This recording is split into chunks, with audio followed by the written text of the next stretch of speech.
Welcome back to This Week in Hockey here on 101 ESPN. Alex Ferrario with you as we lead you up to the alumni game. Blues alumni versus NHL alumni.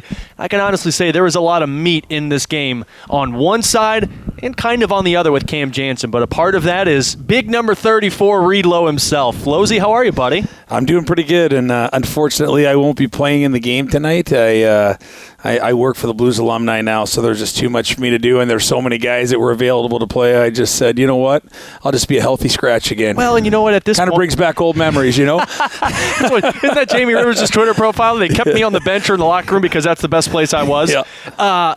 That's the way to do it, though. You know what? Don't show off your skills right now. You save it for something bigger. You know, I was hoping I get into a little bit of a game so that I can show people that I got a little bit more than just the fisticuff side of me. But at the end of the day, it is what it is, and we've got a great group of guys coming in. Not only all the past or the presidents of the alumni associations for each chapter around the NHL. It's going to be good to host it at our rink. This is one of the best rinks in the country. Our Blues alumni dressing room is state of the art, and kind of give these guys an understanding and hopefully grow what we have here in St. Louis, which is a complete anomaly when it comes to the NHL and the NHL alumni associations. Toronto and Boston are strong, but a lot of the other cities they just don't have what we have here today. And we talk about it all the time. It's because of the fans in the city and the way that we get treated and being able to be accepted in as part of the community, regardless of a community that's kind of tight knit and doesn't really accept outsiders in, but they accept us in. They do with the Cardinals as well. So it's a pleasure to be a part of the community. Talk a little more about that, Reed, because as I'm going through the players that are in this, you got Jeff Courtnall, who's in charge of the alumni for the Vancouver Canucks. You have guys who are in charge of the Dallas Stars alumni, who are Nashville Predators alumni.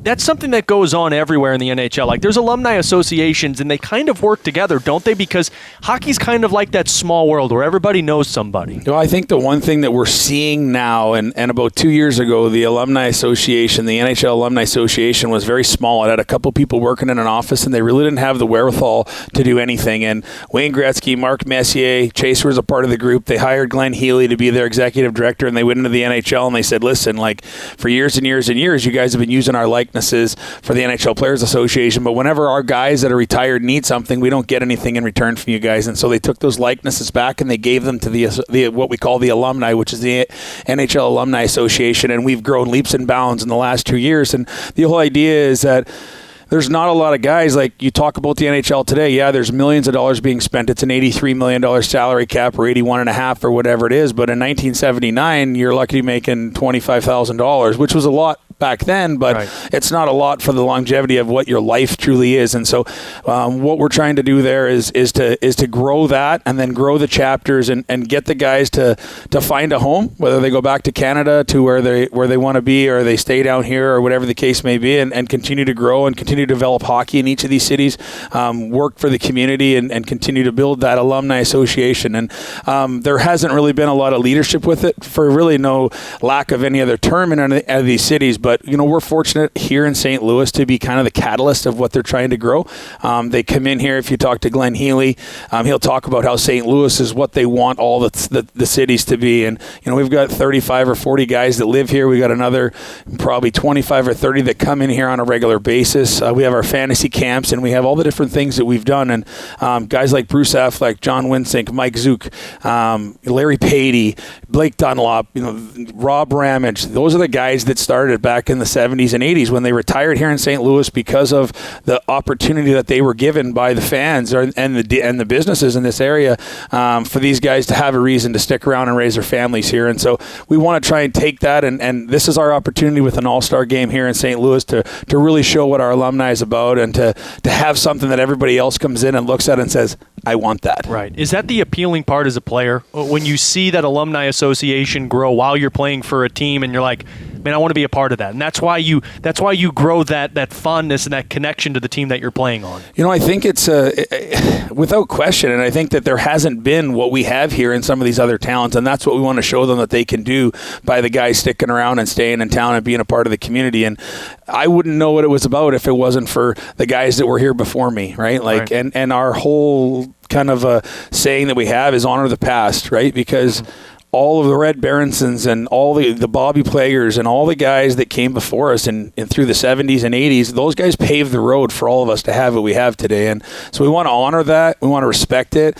We want to talk about it. We want to make sure that we understand that, it's a privilege to be a part of something like the NHL and any sport, any professional sport, and for us to be able to have that and be able to give back and to be able to do things for a town as a sports town as great as St. Louis, right? Take a look at what the St. Louis Blues have accomplished here in the last 3 years. Winter Classic, Stanley Cup, now an All-Star game. It's really rolling here, so there's an opportunity to capitalize on hockey. We've got a state-of-the-art rink with 4 rinks. We've got the Chesterfield rink. It's beautiful. Hopefully we can do some refurbishments to some of the other rinks and get them up to speed and continue to grow hockey in St. Louis. 4 years ago, I guess, they had 5 first-round draft picks off one team in St. Louis. There's countries that don't have 5 guys drafted in the first, let alone one hockey team in St. Louis and Chesterfield. So can we do that again? I don't know. Maybe not, but let's sure give it a whirl and try. Yeah, no question about it. And it's going to be such a cool thing to continue to see this grow. So, Reed, before we let you go, we got the respect part out of the way now. You're the eye in the sky of this one. You're kind of the GM of this alumni game on the Blues side, right? Sure. Who's the one where the wheels are going to fall off when this one gets going? We skate 3 times a week, so the boys are in shape. We've been working out for the last couple of weeks, getting ourselves ready to go. They've got a Hall of Famer on the other side. Guy Carbonell's playing tonight. So, and a lot of these guys still play wherever they are at. And so I think it's going to be a fun game. I think that you'll see it as we get to the back end of that second period. You'll see that energy start to raise because it's just natural for us to, in a close game or whatever the case may be, to really push it and try and do it. And so there'll be some sore bodies, but we got a hot tub in there so they can rest up after. And it's just going to be a great night. We've already had our Hall of Fame luncheon this afternoon. It was off the charts to see those guys up there. Gretzky, McInnes, Carbonneau, Pronger, Stastny, Hully. It's just unbelievable to sit in a room and watch 7 Hall of Famers that all played in the St. Louis Blues jersey, and a couple of them, I look at, definitely Chris Pronger and Al McInnes to be 2 of the top 10 best defensemen ever play. Chris Pronger is only one of 2 guys, him and Bobby Orr, ever win a Hart Trophy in the NHL in the 120-odd some years that we've had the NHL. Al McInnes, I think, it's enough said, just say Al McInnes, and then you got, obviously Wayne Gretzky, greatest player ever to have and ever live, and then Brett Hull, maybe one of the most prolific goal scorers in the history of the NHL, all up on stage telling stories. Gretzky talking about how when his dad, after his first All-Star game, his dad came down to the dressing room and flipped him a puck, and he grabbed the puck. He's like, "What's this for?" He's like, "Well, you didn't touch it out there tonight, so I thought I'd let you taste it." Like that, right? Wayne Gretzky's telling that story, right? As if that's possible. So just an awesome afternoon, an awesome evening, and then the alumni takes a back seat, and we support the National Hockey League and the St. Louis Blues and doing whatever it is they're doing this weekend, obviously trying to bolster the game not only in the St. Louis area but around the country and around the world. And so just awesome to be a part of it.